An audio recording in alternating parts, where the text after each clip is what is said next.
I, bueno, Aiora obre les seues portes i els seus cors. Allà està la nostra reportera Ainhoa Machí. Mira-la, ui, a més vestida ja d'apicultora. Per a començar a tallar la mel, Ainhoa. A veure. Efectivament, bona vesprada, companys. Nosaltres ja estem ací a Aiora i, com podreu veure, alguns veïns s'han congregat darrere de mi per a demostrar que el primer tall de la mel d'Aiora és mereixedor de ser festa d'interès turístic nacional. Sí o no? Sí! Però per què? Com és esta festa? Bueno, ¿cómo es esta fiesta? ¿Qué os voy a decir yo que soy de Aiora? Pues una fiesta en la cual debe de venir todo el mundo, porque es una fiesta que hay de todo. Tenemos para jóvenes, para menos jóvenes. Tenemos Una fira de apicultura. de apicultura, tenemos mucha miel, de muchos stands que ponen miel. Nosotros hacemos tortas fritas con la miel, que se dan 2 tortitas en un plato. Nuestro stand es sin ánimo de lucro. Podéis venir a visitar todo lo que hay de todo. I no només això, també tenim recreacions històriques per a si veiem algú que pareix que no és d'esta època. Qui és vostè? Pues soy don Rodrigo de Mendoza, marqués de Cenete y señor de esta gran villa de Aiora, acompañado de mi mujer y mis 2 hijas. Perquè fareu recreacions històriques que a més passen per el racó del Bes, m'han dit. Efectivamente, hacemos la recreación histórica y aprovechamos el racó del beso para celebrar que con el amor siempre es posible todo.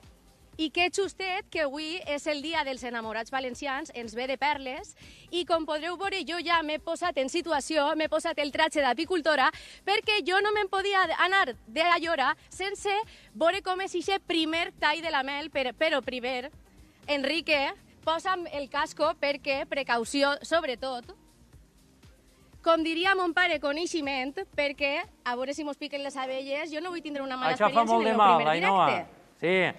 Te ho diu uno... No volem, Ximo, que... Els meus iaios, per part de mare i per part de pare, eren meleros, eren agricultors i s'ha de protegir uno molt bé. Ves espai. Ah, i després t'he contant una miqueta millor lo del racó del Bes. Que això de... Lo del racó del Bes ens ha interessat, això, Ainhoa. Ens van a fer així una demostració de com es fa el primer tall de la mel. José Enrique, que són uns apicultors experts, i Carlos. Sí.